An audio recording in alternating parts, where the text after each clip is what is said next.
Hey guys, it's story time here. I'm going to tell you something that very few people know, but it's going to be very interesting for you.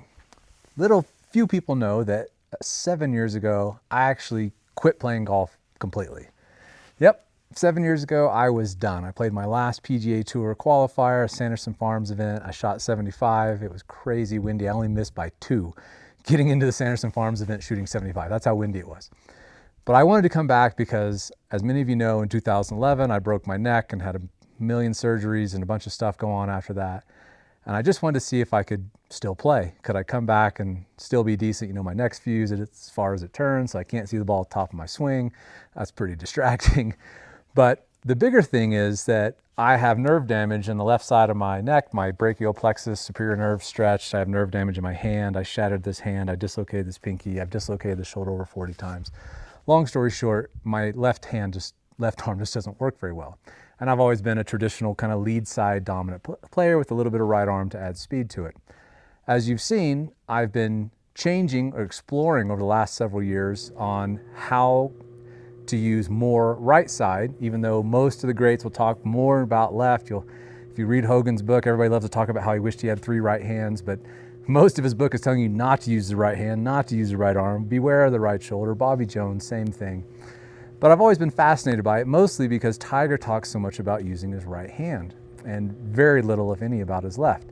So I started exploring it because for me, my left hand is really, really bad. It's really bad. Like if you do this little, like, see how fast I can turn my right hand back and forth to supinate? And the left, come on.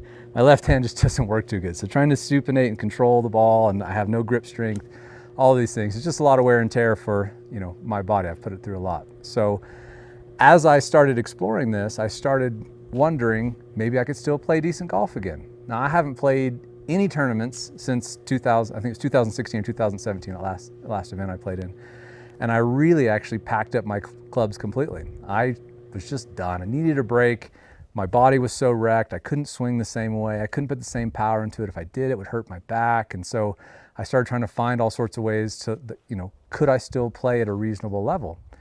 So I picked my clubs back up a few years ago, started exploring stuff with what you saw with the Axiom, which was adding more right side, and started wondering, how do I blend these two? And how much right side can you add before it becomes too much and you start swinging over the top and using right shoulder and so on. And as you've seen lately with the GOAT code, I started exploring it much deeper. But what's more interesting is I started getting interested in playing again, which I have had no interest in playing golf for many years. And it's kind of ironic because I've always been more of a player first and then an instructor second. But I started getting kind of the bug again, like, wait a second, if I don't have to use this broken thing, I can start to use this thing. Because this one, I've only dislocated this shoulder twice, and you don't really need it in golf, but my hand's 100%. I can use this thing. So I started wondering, what could I do? So today I finished my first tournament in 7 years.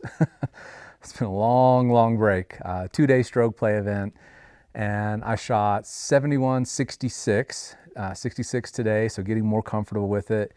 And what I want to tell you is that if you're struggling, and if you've struggled with the lead side traditional kind of golf swing pattern for any reason, this puppy works. I have had relatively very little time hitting balls, obviously no tournament play, I've only played 5-6 rounds of golf in the past year, I think. So these were 2 of them. So I've played very, very little, but I was able to pick this up very, very quickly, doing exactly what I've showed you guys in the GOAT code.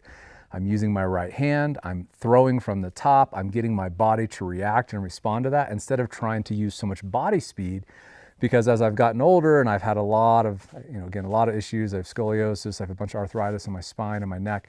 And so, anytime I start trying to put a lot of torque on my body, it really I start to feel it. And so this has been incredible for me to be able to still hit the ball the same distance as I did before, but with way less effort because I'm truly just trying to feel these pressure points and trying to add speed with my right hand. And today I put it into play.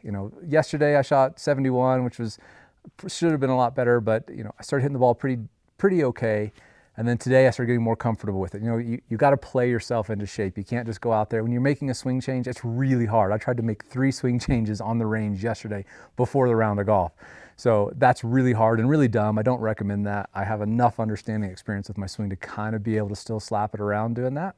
And today I did the same thing. I started kind of working on the changes I made yesterday and made a couple more little changes, which again, really difficult to do, but still able to shoot in the mid 60s and still missed a ton of putts because the greens were really, really rough just by using this right hand. So what I'm telling you is the GOAT code works. It's the real deal. If you want to understand how to use your dominant hand, for most of you who are right-handed, then check it out and really start paying attention to what your body and your hand are doing together, because what you're really all gonna have to learn how to do is to learn sensitivity in your hand, to learn to feel that club face throughout the swing in your hand. Now, of course, the swing's happening super fast, so don't go dragging it back and trying to feel it and control it. It's gotta move fast, but what you're trying to feel is this, trying to feel this, being able to put force against that shaft to add speed.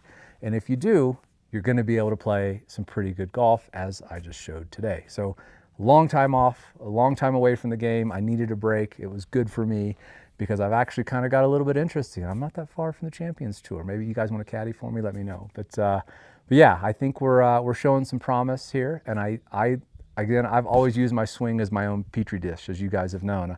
I don't teach you anything that I haven't tried or done myself. I don't offer any training aids if I haven't used them, if I don't believe that they work.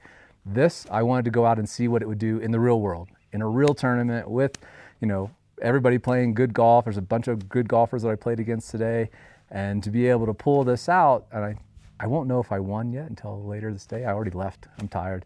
I played early. So, but anyway, the GOAT codes works. It's the real deal, guys. I'm happy to show. I'm super excited. The stuff that I'm continuing to work on, because again, I know you guys are asking me a lot more questions about the release and all these things. I have to test this stuff. I have to hit balls. I don't just say, oh, here's theoretically, go and do this.